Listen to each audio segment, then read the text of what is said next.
Level up to survive के episode 37 के साथ हाजिर हूँ। तो लास्ट एपिसोड के एंड पे हमने देखा था ली के पास नोटिफिकेशन ओपन होता है और उसे बताया जाता है कि लूका हील हो चुकी है। तो ली लूका को बाहर बुला लेता है और लूका को बताता है कि उसने उस बुरे मॉन्स्टर को हरा दिया है, जिससे लूका बहुत ज्यादा खुश हो जाती है और उड़ना शुरू कर देती है। तो इस एपिसोड की शुरुआत में लूका वापस से नीचे उतरती है और ली से कहती है पापा या लूका। ली उसे कहता है तो क्या तुम पूछ रही हो कि हम लोग इस वक्त कहाँ पर हैं? हम लोग इस वक्त एक डंजन के अंदर हैं, एक मिशन को पूरा करने के लिए। यहाँ पर एक मॉन्स्टर है जिसका नाम बाइस आती है, उसे हमें ढूंढकर मारना होगा। वो एक बहुत ही बुरा मॉन्स्टर है। तो जल्दी से यहाँ पर उस बॉस मॉन्स्टर को ढूंढते हैं, उसको मारते हैं और फिर वापस चलते हैं। ली उसे कहता है अब मैं तेजी के साथ आगे बढ़ने वाला हूँ, इसलिए आप पीछे मत रह जाना। लूका उसे कहती है पापा या लूका, और फिर साथ ही वो दोनों बड़ी स्पीड से आगे की तरफ भागना शुरू करते हैं। तो नेक्स्ट सीन हमारा अर्थ का दिखाया जाता है, सिटी एस का, जहाँ से हमारा ली है। वहाँ के एक हॉस्पिटल का सीन दिखाया जाता है। हॉस्पिटल के बाहर एक एम्बुलेंस रुकती है और एक लड़के को अंदर लेकर आया जाता है, जहाँ पर शोर मचाया जा रहा होता है कि जल्दी से साइड बाहर जाओ, ये एक इमरजेंसी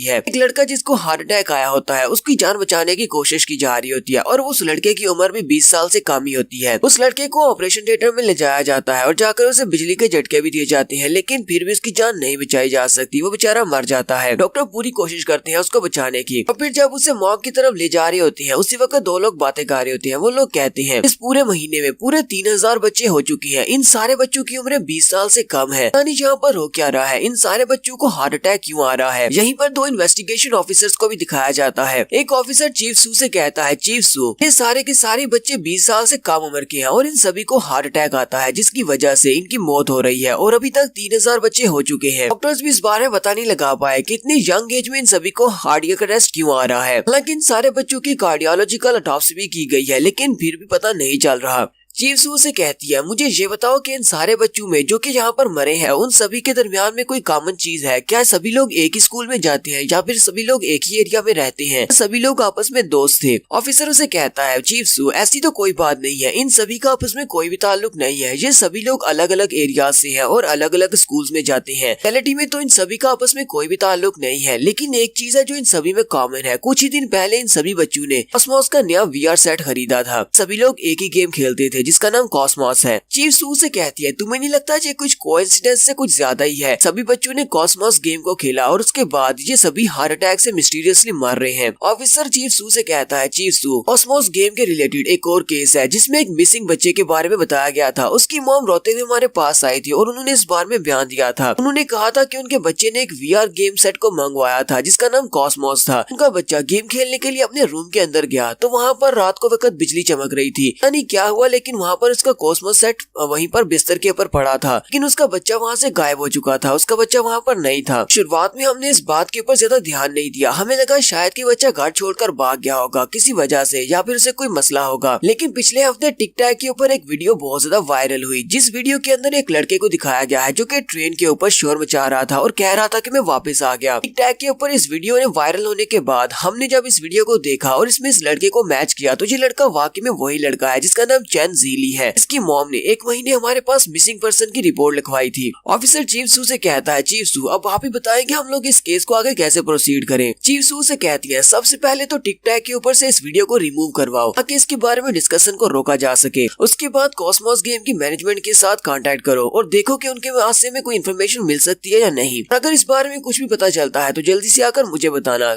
ऑफिसर कहता है ठीक है मैम मैं करता हूँ। जबकि चीफ सू के हाथ में जो पेपर होता है उसके ऊपर जीली की डिटेल्स लिखी होती है। तो नेक्स्ट सीन हमारा लेटोना डेजर्ट का दिखाया जाता है, डेलिक टाउन का, जहाँ पर एगोलिस ने आकर शील्ड के ऊपर अटैक किया है और ग्रैंडपा उसके सामने आकर खड़े होते हैं। एगोलिस ग्रैंडपा से कहता है बूढ़े आदमी क्या तुम बहरे हो? क्या तुम्हें मेरी आवाज नहीं आ रही? मैंने तुमसे कुछ पूछा है। लेकिन ग्रैंडपा बड़ी स्पीड के साथ आगे बढ़ते हैं उसे पंच मारने के लिए। ग्रैंडपा जैसे उसे एक जबरदस्त पंच मारने लगती है, एगोलिस अपनी उंगली को सामने करते हुए उसके पंचेस को ब्लॉक कर रहा होता है। साथ ही ग्रैंडपा अपने लास्ट मूव के ऊपर पीछे की तरफ से घूमकर उसे एक जबरदस्त पंच मारते हैं, लेकिन एगोलिस अपने हाथ को सिर्फ एक बार झटकते हुए ग्रैंडपा को पीछे की तरफ फेंक देता है। ग्रैंडपा पीछे की तरफ गिर रहे होते हैं। उसी वक्त बोबैन वहाँ पर आ जाता है और ग्रैंडपा को वहीं पर पीछे गिरने से बचा लेता है और ग्रैंडपा से पूछता है ग्रैंडपा क्या आप ठीक है? ग्रैंडपा ओबारे से कहते हैं बोबैन बच्चे तुम यहाँ पर क्या कर रहे हो? इस दुश्मन का मुकाबला नहीं कर सकते, तुम्हें यहाँ से जाना चाहिए। बोबैन ग्रैंडपा से कहता है ग्रैंडपा आपको परेशान होने की जरूरत नहीं है, मैं यहाँ पर अकेला नहीं आया, लूशियस और हिक्स भी मेरे साथ है। नेक्स्ट इन क्रिम्सन की डंजन का दिखाया जाता है। ये अपने रास्ते में आने वाली स्पिरिट मॉन्स्टर्स को मारते हुए आगे की तरफ बढ़ रहा होता है। है। ली कहता है जितना ज्यादा मैं मूनलाइट के करीब पहुंचता जा रहा हूँ उतनी ज्यादा मॉन्स्टर्स का लेवल हाई होता जाता है और इस बार उसके सामने जो मॉन्स्टर्स निकलते हैं वो लेवल 70 के मॉन्स्टर्स होते हैं। ली कहता है अब मैं यहाँ पर दोबारा से अपने अनाइलेशन स्लैश मूव को यूज नहीं कर सकता, क्योंकि अगर मैं अनाइलेशन स्लैश मूव को यूज करूंगा तो मेरे वेपन की ड्यूरेबिलिटी कम होगी। 22 तक पहुँचते पहुँचते मेरा वेपन टूट जाएगा। अगर वेपन को यूज नहीं करूंगा तो यहाँ पर काफी ज्यादा टाइम लगेगा। अगर ये इसी तरह चलता रहा तो मुझे लगता है कि बॉस को मारने में भी काफी ज्यादा टाइम लगने वाला है। तो ली अभी वहाँ पर अपने सामने वाले मॉन्स्टर्स के ऊपर अटैक करने लगता है। इस वक्त लूका अपनी साइकोपैथिक पावर्स को यूज करते हुए मॉन्स्टर्स को हवा में उड़ाती है, फिर साथ ही उनको नीचे पटक देती है। ली भी इस बात से काफी ज्यादा खुश होता है और कहता है लूका तुम तो वाकई में बहुत ज्यादा स्ट्रॉन्ग हो। लूका भी इसे कहती है या लूका पापा।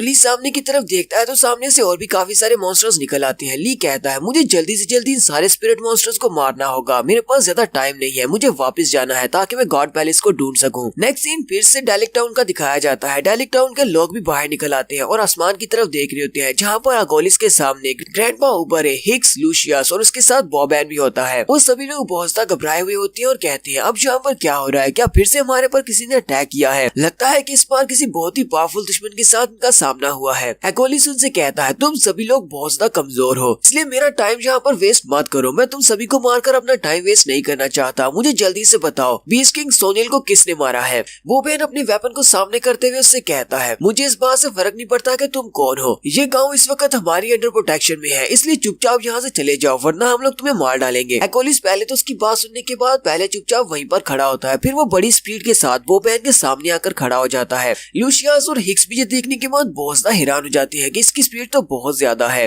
एकोलिस उसके सामने खड़े होने के बाद उसे कहता है तुम तो बस एक इंसानी कचरे हो जो अपने आप को कुछ ज्यादा स्ट्रॉन्ग समझ रहे हो। तुम्हें लगता है कि तुम गार्ड्स का मुकाबला कर सकते हो। और वो वहीं पर खड़े खड़े अपने हाथ को आगे बढ़ाता है, अपने पंजे के साथ बोबैन के ऊपर अटैक करता है। बोबैन के सामने ब्लड को दिखाया जाता है, लेकिन वो ब्लड बोबैन का नहीं बल्कि ग्रैंडपा ओबरे का होता है। ग्रैंडपा ओबरे बोबैन के सामने आ जाते हैं और बोबैन को बचाते हैं। ग्रैंडपा ओबरे बोबैन से कहते हैं बोबैन तुम्हें यहाँ से जल्दी से निकलना होगा, तुम में से कोई भी यहाँ पर इसका मुकाबला नहीं कर सकता क्योंकि ये गॉड हेडिस का मेन हास बंदा है। बोबैन ग्रैंडपा से कहता है क्या वाकई में सीरियस है? मुझे ये बताएं क्या आप इस बंदे को जानते हैं? क्या पहले भी आपने इससे फाइट की है? ग्रैंडपा उसे कहते हैं हाँ मैंने पहले भी इसको देखा है, ये कोई इंसान नहीं है, ना ही ये कोई गॉड है, ये अंडरवर्ल्ड से है। मुझे लगता है कि गॉड हेडिस का ये खासम खास बंदा है, उसी ने इसको यहाँ पर भेजा है। एकोलिस अपने हाथ के ऊपर लगे हुए ब्लड को चाटते हुए कहता है इस ब्लड की स्मेल तो काफी ज्यादा फेमिलियर है, मैंने इसको पहले भी टेस्ट किया है। ग्रैंडपा ओबरे बोबैन से कहते हैं यही वो बंदा है जिसने सैली के पेरेंट्स को मारा था। बोबैन ये बात सुनने के बाद और भी ज्यादा हैरान होता है। ग्रैंडपा उसे कहते हैं हम सभी के पास जो भी एलिमेंटल पावर्स हैं वो इसके सामने बेकार है, मैं इसे यहाँ पर रोकने की कोशिश करता हूँ, तुम्हारे पास एक बहुत ही अच्छा मौका है, जल्दी से जल्दी यहाँ से निकल जाओ। एकोलिस उनसे कहता है तुम सभी को क्या लगता है कि तुम लोग यहाँ से भाग सकते हो? जब मैं फ्रेश ब्लड को टेस्ट कर लेता हूँ तो उसके बाद अपने टारगेट को लॉक कर लेता हूँ और कोई भी यहाँ से नहीं निकल सकता। अब तो मेरा शिकार हो, तुम सभी लोग यहाँ से नहीं जा सकते। लूशियस भी जल्दी से अपने बड़े से बीस्ट को रिलीज करती है जिसके मुंह में तलवार है। हिक्स भी जल्दी से अपनी तलवार निकाल लेता है और कहता है हम लोग भी यहाँ से जाने नहीं वाले। वो ग्रैंडपा ओबरे से कहते हैं ग्रैंडपा ओबरे हम लोग यहाँ से नहीं जाएंगे क्योंकि हम लोग डेलिक टाउन के गार्डियंस हैं और हमें यहाँ पर इस टाउन की रक्षा करनी है। बोबैन भी ग्रैंडपा से कहता है अब जबकि इस कमीने ने मेरी सैली के पेरेंट्स को मारा है, चाहे ये गॉड ही क्यों ना हो, मैं इसको यहाँ पर नहीं छोड़ने वाला, मैं सैली के पेरेंट्स की मौत का बदला लूंगा। बोबैन ग्रैंडपा से कहता है ग्रैंडपा अगर हम सभी लोग मिलकर इसके ऊपर अटैक करें तो लगता है कि हमारे पास एक मौका है, हम इसको हरा सकते हैं। ग्रैंडपा से कहते हैं चलो फिर ठीक है, अब जबकि तुम सभी ने फैसला कर ही लिया है तो ग्रैंडपा भी अपनी पावर्स को रिलीज करते हैं और कहते हैं सभी लोग मिलकर इसके ऊपर अटैक करते हैं। और वो सभी लोग मिलकर उसके ऊपर अटैक करने के लिए आगे बढ़ जाते हैं। जबकि गोलिस आगे से कहता है तुम सभी लोग तो बहुत बड़े बेवकूफ हो, और साथ ही वो अपनी ड्रैगन की पावर्स को रिलीज करता है। तो नेक्स्ट सीन फिर से क्रिम्सन डंजन का दिखाया जाता है। ली कहता है तो फाइनली मैंने यहाँ पर सारे स्पिरिट मॉन्स्टर्स को मार ही दिया। जबकि लूका का भी सांस फूल चुका होता है। ली उससे कहता है लूका क्या तुम ठीक हो? तो थोड़ी देर के लिए रेस्ट कर लेते हैं। ली कहता है मैंने यहाँ पर बहुत सारे बीस्ट मॉन्स्टर्स को मारा है, जब से मैं यहाँ पर आया हूँ तब से बीस्ट मॉन्स्टर्स को मारा हूँ, लेकिन अभी तक सिर्फ एक बार लेवल अप किया है। लगता है कि अब मुझे बहुत ज्यादा एक्सपीरियंस की जरूरत पड़ती है लेवल अप करने के लिए। फिर वो अपने वेपन की तरफ भी देखता है तो उसके अंदर भी क्रैक्स पड़ी होती है। ली कहता है मेरे वेपन की ड्यूरेबिलिटी भी खत्म होती जा रही है। ली कहता है मुझे वेपन की ड्यूरेबिलिटी को बढ़ाने वाले स्किल को चूज करना चाहिए था। लास्ट टाइम मुझे 3 स्किल्स की ऑफर दी गई थी, जिनमें से एक स्किल का नाम होली लाइट था। उसकी मदद से मैं अपने वेपन की ड्यूरेबिलिटी को बढ़ा सकता था, लेकिन उस वक्त मुझे अपनी स्ट्रेंथ और स्पीड में से चुनना था। मैंने स्ट्रेंथ और स्पीड में से चुन लिया था। अब मुझे इस बात का काफी पछतावा हो रहा है। मुझे लगता है कि मुझे होली लाइट स्किल को चूज करना चाहिए था। ली कहता है मुझे इस गेम की समझ नहीं आ रही कि अगर यहाँ पर मुझे 3 स्किल्स दिए जाते हैं तो उनमें से सिर्फ 2 ही चूज करने का मौका क्यों दिया गया। हो सकता है कि मेरे प्रोफेशन में इस तरह की इजाजत ना हो, काश मैंने किसी और प्रोफेशन को चूज किया होता तो मुझे तीनों स्किल्स मिलते।